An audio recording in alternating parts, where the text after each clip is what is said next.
देखिए, कल हमने बताया आपको इसके बारे में, क्लोरोप्लास्ट के बारे में। इस क्लोरोप्लास्ट की स्ट्रक्चर मैंने कल आपको बताई थी कि क्लोरोप्लास्ट कैसा होता है, डबल सेल मेम्ब्रेन। कैसा होता है, डबल सेल मेम्ब्रेन। हमने इसको देखा, इस क्लोरोप्लास्ट की स्ट्रक्चर, जिसमें हमने इस एक कोइन को नाम दिया थाइलेकोइड। इस एक कोइन को क्या नाम दिया था, थाइलेकोइड। और कंप्लीट थाइलेकोइड को हमने कहा ग्रेनम। क्या कहा, ग्रेनम। जब ये ग्रेनम बताया तो मैंने इसको भी ग्रेनम बताया, इसको भी ग्रेनम बताया। आपस में ग्रेनम जिसके द्वारा जुड़े होते हैं उसको कहते हैं स्ट्रोमा लेमिली। क्या कहते हैं, स्ट्रोमा लेमिली। जब granum stroma lamellae, granum stroma lamellae, granum, यानी इन सबको, किसको, ग्रेनम और स्ट्रोमा लेमिली को जोड़ते हैं, ऐड करते हैं, तो किसका फॉर्मेशन होता है, कंप्लीट जो बनता है इसे कहते हैं ग्रेना या ग्राना। और जो शेष जगह जो बच गई, ये जो व्हाइट जगह बच गई, इसको कहते हैं स्ट्रोमा। क्या कहते हैं, स्ट्रोमा कहते हैं। क्या कहते हैं, स्ट्रोमा। इसी के अलावा हमारे को ये भी पता है कि स्ट्रोमा के अंदर डार्क रिएक्शन होती है। क्या होती है, डार्क रिएक्शन। और इस ग्रेना के अंदर होती है लाइट रिएक्शन, जो भी आगे बढ़ेंगे। ये अपनी बात, ये डार्क रिएक्शन लाइट रिएक्शन वाली बात हम बाद में करते हैं। सबसे पहले हमने एक थाइलेकोइड की स्ट्रक्चर को ली थी। ये थाइलेकोइड, जब इसकी टीएससी हमने अनुप्रस्थ काट लिया या टीएसबी, तो हमने देखा कि ये भी कैसा था, डबल सेल मेम्ब्रेन वाला था। कैसा था, डबल सेल मेम्ब्रेन वाला था। कौन, थाइलेकोइड। और ये थाइलेकोइड की आउटर मेम्ब्रेन, ये थाइलेकोइड की इनर मेम्ब्रेन। थाइलेकोइड की इनर मेम्ब्रेन के अंदर ये है क्वांटासोम। ये क्या है, क्वांटासोम। अब अपन एक क्वांटासोम को यहां से उठाते हैं, ये उठाया। जब इस क्वांटासोम की भी टीएस लेते हैं, इसकी टीएस लेते हैं क्वांटासोम, तो इसके अंदर ये जो दाने जैसी स्ट्रक्चर है, इनको कहते हैं पिगमेंट। क्या कहते हैं, पिगमेंट। तो क्वांटासोम के अंदर होते हैं पिगमेंट, और पिगमेंट कितने होते हैं, 230 से 400। क्लियर। अब अपन देखते हैं कि पिगमेंट की संख्या 230 से 400 हमारे को बता रहे हैं, लेकिन अभी भी हमारा क्लोरोफिल का नाम लिया है, तो वो क्लोरोफिल कहाँ प्रेजेंट होता है, अभी देखते हैं इसको।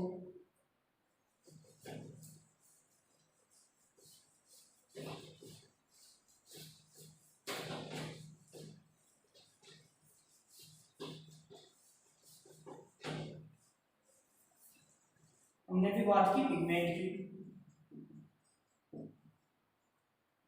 संख्या बताई 230 से 400। अब संख्या है 230 से 400 नंबरिंग, और इनमें सबसे पहले नंबर आता है क्लोरोफिल। ये क्लोरोफिल भी देखिए, एनसीईआरटी में 2 टाइप के हैं क्लोरोफिल। आपके बोर्ड में बहुत से टाइप लिखे हैं, मुख्यतः 2 टाइप के होते हैं, क्लोरोफिल ए, क्लोरोफिल बी। इसी के अलावा बात करें तो क्लोरोफिल सी भी होता है, डी भी होता है, क्लोरोफिल ई भी होता है, बैक्टीरियोविरिडियन होता है, और बैक्टीरियोक्लोरोफिल। बैक्टीरिया के अंदर होता है, उसको कहते हैं बैक्टीरियोविरिडियन। बैक्टीरियोविरिडियन, और एक होता है बैक्टीरियोक्लोरोफिल।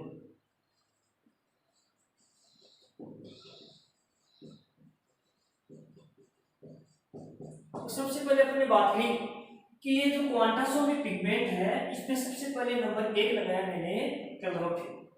Number 1 chlorophyll. क्लोरोफिल आपकी वैसे 2 टाइप का होता है, लेकिन बोर्ड के टाइप जिसके खूब हैं, लेकिन एनसीईआरटी में 2 टाइप आते हैं, ए और बी।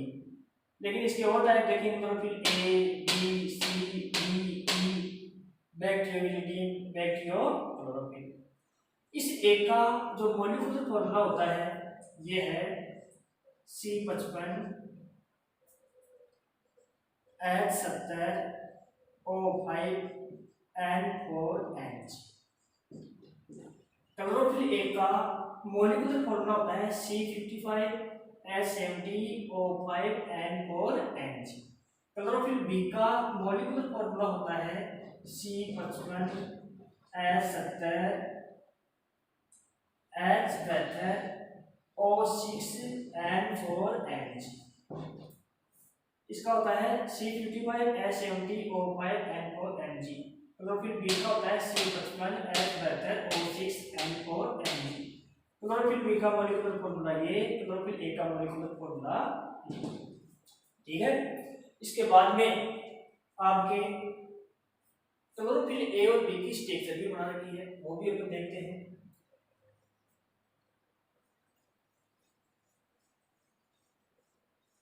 तो स्ट्रक्चर ऑफ क्लोरोफिल ए और बी ये देख लिया। पिगमेंट संख्या कितनी, 230 से 400। सबसे पहले अपन बात करते हैं क्लोरोफिल की। Chlorophyll A, B, C, D, E, बैक्टीरियोविरिडिन, bacteriochlorophyll, इस सब के बाद में अपन इन दोनों की स्ट्रक्चर बनाते हैं क्लोरोफिल ए और डी की। देखिए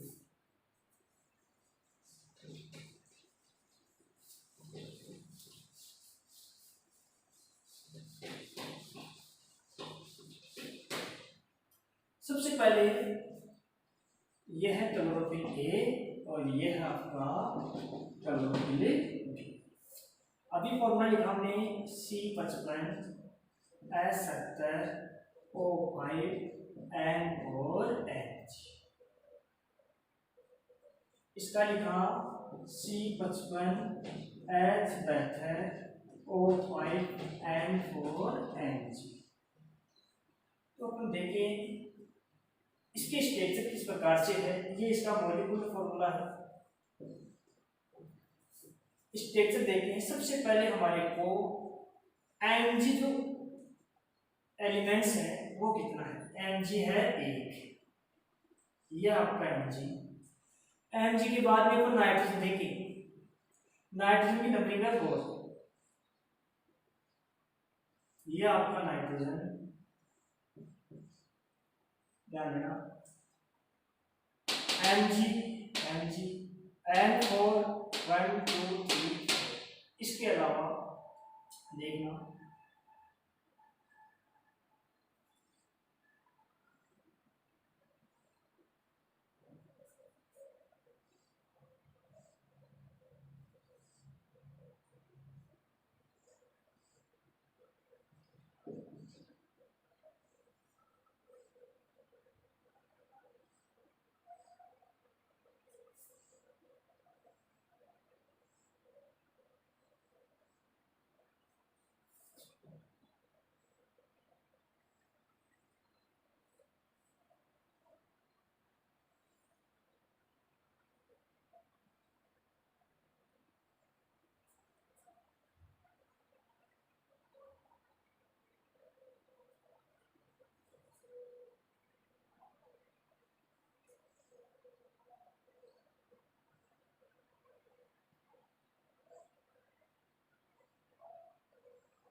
देखिए सबसे पहले अपन देखें, ये इसका हेड बन गया। ये कार्बन की चेन जो C55 है, ये कार्बन की चेन लंबी बढ़ेगी नीचे तक की, इसको तो अपन कहते हैं टेल। और यह है इसका हेड, ये क्या है इसका हेड, ये हेड पार्ट। और ये कार्बन की जो लंबी चेन C कार्बन जो लिखा है 55, ये लंबी चेन जो नीचे तक बढ़ेगी इसको कहते हैं टेल, और ऊपर वाले को कहते हैं हेड। हेड के अंदर और फायरिंग रिंग प्रेजेंट होती है। कौन सी रिंग प्रेजेंट होती है, और फायरिंग रिंग। कौन सी रिंग, इस हेड के अंदर जो क्लोरोफिल ए का स्ट्रक्चर है, इस हेड के अंदर और फायरिंग रिंग प्रेजेंट होती है, और टेल के अंदर क्या प्रेजेंट होती है, फाइटोल, फाइटोल रिंग। याद होगी, जो इसका टेल है ये फाइटोल होता है और हेड होता है और फायरिंग रिंग। तो ये स्ट्रक्चर क्लोरोफिल की है। यहाँ इसके लगा होता है मिथिल बॉन्ड। अगर अपन क्लोरोफिल बी की स्ट्रक्चर बनाए तो स्ट्रक्चर सेम ऐसी बनेगी। केवल एक चीज देखनी है जहां CH3 लगाया है वहां लगा देना आपको एल्डिहाइड ग्रुप CHO। ये किसकी हो जाएगी? क्लोरोफिल डी की। देखिए जब CH3 लगाते हैं तो आपका क्लोरोफिल ए बनता है, जब मेथिल ग्रुप लगाते हैं। अगर आपको क्लोरोफिल बी की बनानी है तो यहाँ पर क्या लगा देना है? CH, aldehyde group. तो इस प्रकार आपके वेर की आएंगे स्ट्रक्चर कोई नहीं पूछेगा, फिर भी देखिए स्ट्रक्चर। तो इसका हेड पार्ट, इसका टेल। टेल को बोलते हैं फाइटोल और हेड होती है आपकी पोरफायरिन रिंग। इस प्रकार हमारे दो स्ट्रक्चर ऑफ क्लोरोप्लास्ट में हम जो पिगमेंट पढ़ रहे थे जिनकी संख्या कितनी बताई? 230 से 400, यानी 230 से 400 जब हम पिगमेंट की नंबरिंग बता रहे थे उसमें सबसे पहले हमने पढ़ा 1 नंबर क्लोरोफिल। क्या पढ़ा? क्लोरोफिल। क्लोरोफिल हमने देखे जो 1 नंबर क्लोरोफिल पढ़ा हमने, ये क्लोरोफिल जो आपके बोर्ड में दे रखे हैं क्लोरोफिल ए, बी, डी, ई, इसके अलावा bacterio chlorophyll, bacterio,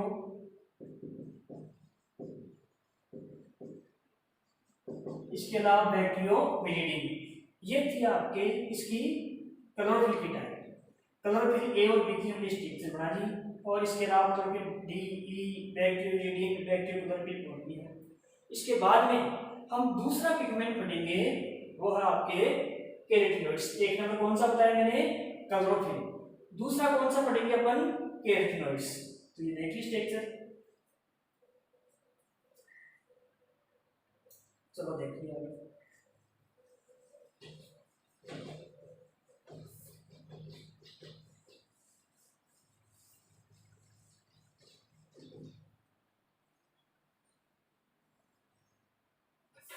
number 1 chlorophyll, number 2 पढ़ेंगे केराटिनॉइड्स।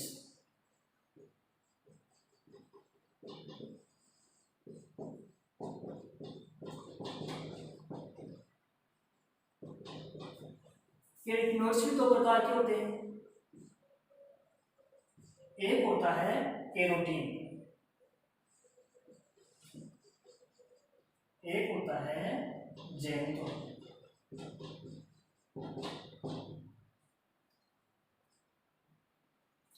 नंबर 2 पढ़ा हमने, 1 नंबर पढ़ा हमने क्लोरोफिल। पिगमेंट्स कितने? 230 से 400, जिसमें नंबर 1 पढ़ा हमने क्लोरोफिल। दूसरा अपन पढ़ेंगे केराटिनॉइड्स। केराटिनॉइड्स कितने टाइप के? 2। कौन कौन से?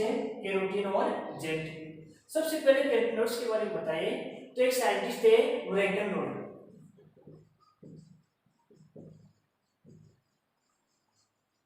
इस ब्रैकेनरोड ने 1831 के अंदर कैरेट के अंदर यानी गाजर के अंदर इस केराटिनॉइड्स की डिस्कवरी की थी। सबसे पहले केराटिनॉइड्स के बारे में मैंने बताया कि एक ब्रैकेनरोड साइंटिस्ट है 1831 के अंदर गाजर के अंदर इस केराटिनॉइड्स की क्या की थी? डिस्कवरी। और इसने बताया कि केराटिनॉइड्स 2 टाइप के होते हैं, एक तो आपका केरोटीन, एक आपका ज़ैंथो। याद रहे केरोटीन रेड कलर देता है। कैसा कलर देता है? Red colour. और ज़ैंथोफिल कैसा कलर देगा? Yellow colour. ज़ैंथोफिल कैसा कलर देता है? Yellow colour. इसके अलावा केरोटीन के एग्जाम्पल की बात करें तो एक तो आपका है लाइकोपीन,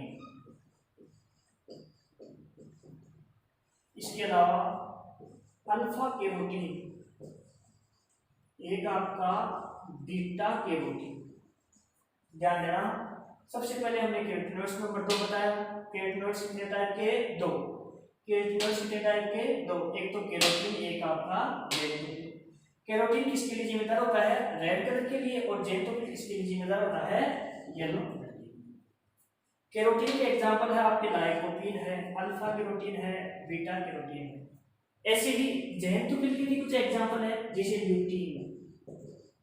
इसके अलावा जियोजेंथिन, नियोजेंथिन, क्रिप्टोजेंथिन, जियोजेंथिन,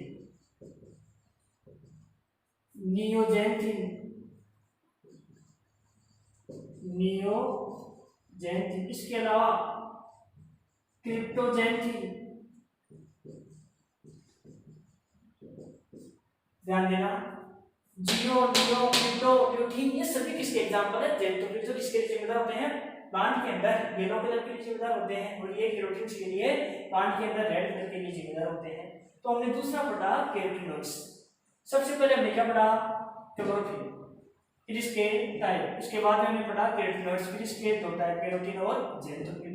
केरोटिनॉइड्स की हिस्टोरी के बारे में बताया आपको कि केरोटिनॉइड्स की हिस्ट्री ब्रेकन ऑर्डर ने 1831 के अंदर ब्रेकन ऑर्डर ने 1821 में गाजर में इसकी डिस्कवरी की थी। केरोटिनॉइड्स मुख्यतः दो टाइप के हैं, केरोटिन और जेंटोफिल। केरोटिन रेड कलर लाल रंग के लिए, और जेंटोफिल येलो यानी पीले रंग के लिए जिम्मेदार होते हैं। केरोटिनॉइड्स, इस केरोटिन के एग्जांपल है lycopene, alpha carotene, beta carotene, और जेंटोफिल के एग्जांपल आपके ल्यूटीन, जियोजेंटिन, नियोजेंटिन, क्रिप्टो, जियो, नियो, क्रिप्टो, ल्यूटीन, ये सभी किसके एग्जांपल है? जेंटोफिल। इसके बाद में हम तीसरा देखते हैं फाइकोबिलियंस।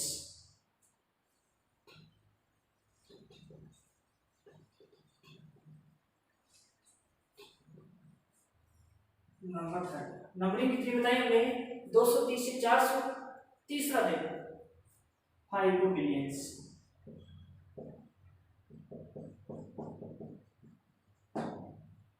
फाइकोबिलियंस भी दो टाइप के होते हैं, एक होता है फाइको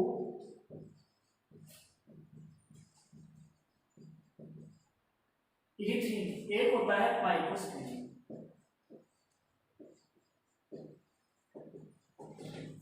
फाइकोबिलियंस के कितने? दो, फाइकोइरिथ्रिन, एक फाइकोसाइलिन।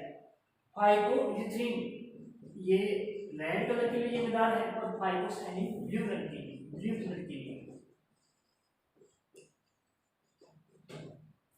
फाइकोइरिथ्रिन कौन सा कलर देता है? रेड, और फाइकोसाइलिन कौन सा देता है? Blue colour. फाइकोइरिथ्रिन आते हैं रोडोफाइसी, एल्गी होती है आपकी,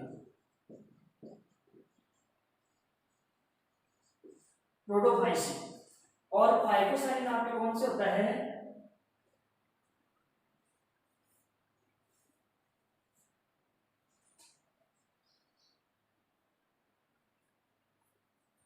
जो ब्राउन एल्गी होती है,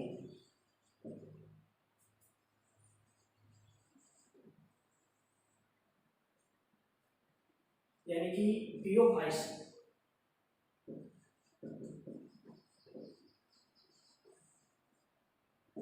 ठीक है, हमने 3 पढ़े पिगमेंट। सबसे पहले क्लोरोफिल, फिर पढ़ा हमने केरोटिनॉइड्स, फिर पढ़ा हमने फाइकोबिलियंस। नंबरिंग मैंने बताई 230 से 400 और बताई 3।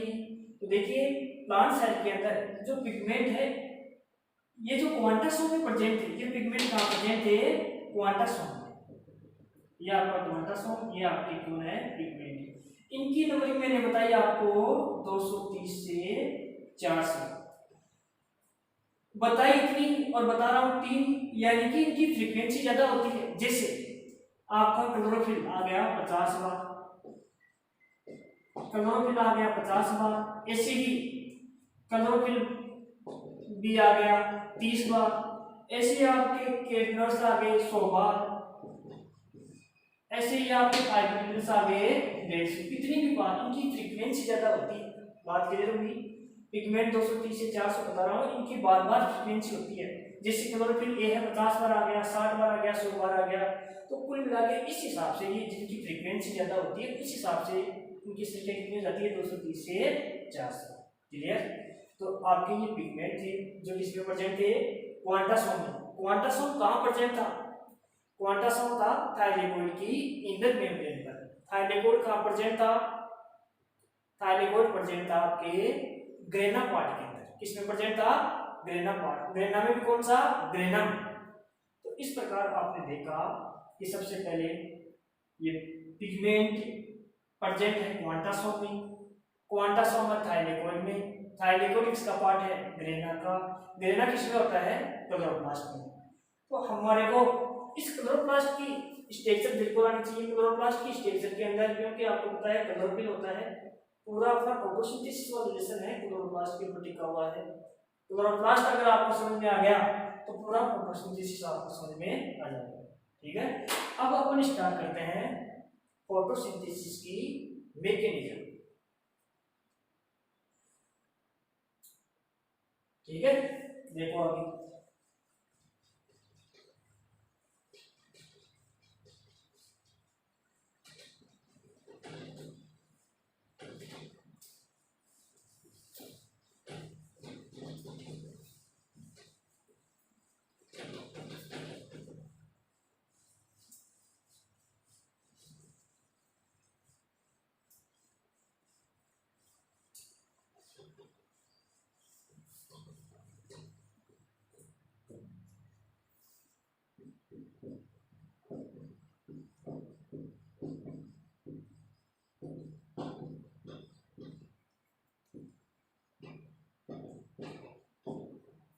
फोटोसिंथेसिस मैकेनिज्म, फोटोसिंथेसिस मैकेनिज्म देखें तो फोटोसिंथेसिस मैकेनिज्म दो टाइप की होती है। ये कितने टाइप की होती है फोटोसिंथेसिस मैकेनिज्म? दो टाइप की। एक तो होती है लाइट रिएक्शन, एक होती है डार्क रिएक्शन। फोटोसिंथेसिस मैकेनिज्म दो टाइप की होती है, एक तो आपके लाइट रिएक्शन, एक आपके डार्क रिएक्शन।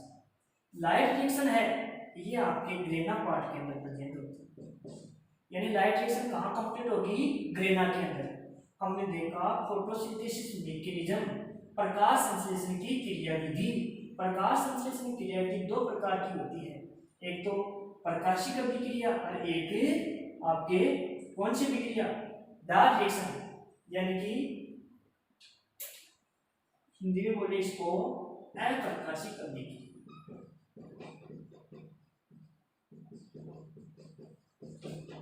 और इसको हिंदी में बोलेंगे प्रकाशिक अभिक्रिया।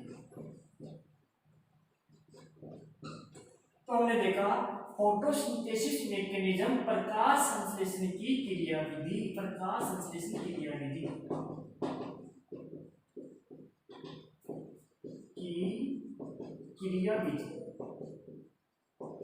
प्रकाश संश्लेषण की क्रियाविधि कितने टाइप की? दो, एक तो प्रकाशिक अभिक्रिया, एक अप्रकाशिक अभिक्रिया।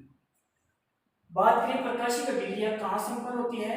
ग्रेना में। कहाँ होती है? ग्रेना के पार्ट, यानी कि जो क्लोरोप्लास्ट का जो ग्रेना पार्ट था वहां कौन सी रिएक्शन होगी? लाइट रिएक्शन या प्रकाशिक अभिक्रिया। और जो स्ट्रोमा पार्ट, किसका? स्ट्रोमा। अभी हमने थोड़ी देर पहले देखा था कि आपको ये डबल सेल मेम्ब्रेन वाला, ये कौन? डबल सेल मेम्ब्रेन क्लोरोप्लास्ट, और हमने कहा कि ये आपका इसमें ग्रेना, ये ग्रेना, ये स्ट्रोमा, ये जो खाली जगह बचती है इसको क्या कहते हैं? स्ट्रोमा। तो ये जो डार्क रिएक्शन है ये तो कहां संपन्न होगी? स्ट्रोमा के अंदर। और ये लाइट रिएक्शन कहां होगी? इस ग्रेना पार्ट के अंदर। कहां होगी? जो ये ब्रैकेट के अंदर बंद है पार्ट, ये ग्रेना, यहाँ कौन सी रिएक्शन होगी? Light reaction. तो फोटोसिंथेसिस मैकेनिज्म में प्रकाश संश्लेषण की क्रियाविधि, प्रकाश संश्लेषण की जो क्रियाविधि है ये आपके दो प्रकार की, प्रकाशिक और अप्रकाशिक, लाइट रिएक्शन और डार्क रिएक्शन। लाइट रिएक्शन कौन सी जगह कंप्लीट होती है, संपन्न होती है? तो आपने बताया किसमें होती है? ग्रेना के अंदर। डार्क रिएक्शन अप्रकाशिक अभिक्रिया कहां संपन्न होती है? स्ट्रोमा के अंदर। ठीक है, इसके बाद अपन बात करें कि ये जो प्रकाशिक अभिक्रिया है ये भी दो प्रकार की होती है। कौन सी अभिक्रिया? प्रकाशिक अभिक्रिया। एक तो होती है, इसको बोलते हैं चक्रीय, साइक्लिक, साइक्लिक रिएक्शन। एक होती है नॉन साइक्लिक,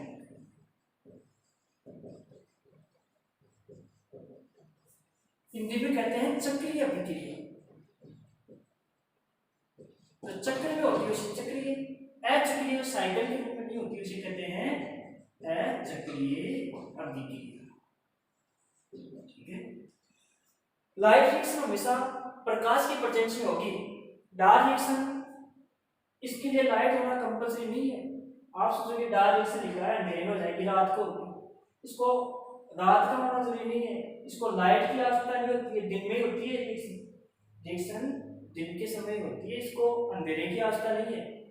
अंधेरे क्या, इसको रात की आवश्यकता नहीं होती कि आप सोचो रात के अंदर रिएक्शन होगी। कुल मिला के देखना है कि इसको लाइट की कोई रिक्वायरमेंट या लाइट की कोई आवश्यकता नहीं होती। इस कारण इसको बोलते हैं अपन अप्रकाशिक अभिक्रिया। ठीक है, हमने अभी बात की प्रकाशिक अभिक्रिया लाइट रिएक्शन, ये दो टाइप की, साइक्लिक और नॉन साइक्लिक। ये तो कौन सी साइक्लिक, ये कौन सी नॉन साइक्लिक। इस साइक्लिक को बोलते हैं अपन फोटो सिस्टम फर्स्ट, प्रकाश तंत्र फर्स्ट बोलते हैं, और नॉन साइक्लिक को बोलते हैं PS second, photo system second यानी प्रकाश तंत्र सेकंड। क्या बोलते हैं इसको, photo PS photo system second या प्रकाश तंत्र सेकंड। इसको बोलते हैं पीएस फर्स्ट, प्रकाश तंत्र फर्स्ट। ठीक है, तो आगे अपन देखेंगे कि साइक्लिक रिएक्शन क्या है, नॉन साइक्लिक क्या है। जब इन दोनों को पढ़ेंगे तो अपने आप पूरी होगी। इसके बाद में ये दोनों तो ये हो जाएगी, इसके बाद पढ़ेंगे ये लाइट रिएक्शन। तो सबसे पहले अपन स्टार्ट करते हैं लाइट रिएक्शन। इस रिएक्शन में प्लांट को किसकी रिक्वायरमेंट होगी, लाइट की। इस रिएक्शन में प्लांट के लिए लाइट की रिक्वायरमेंट कंपल्सरी। क्लियर।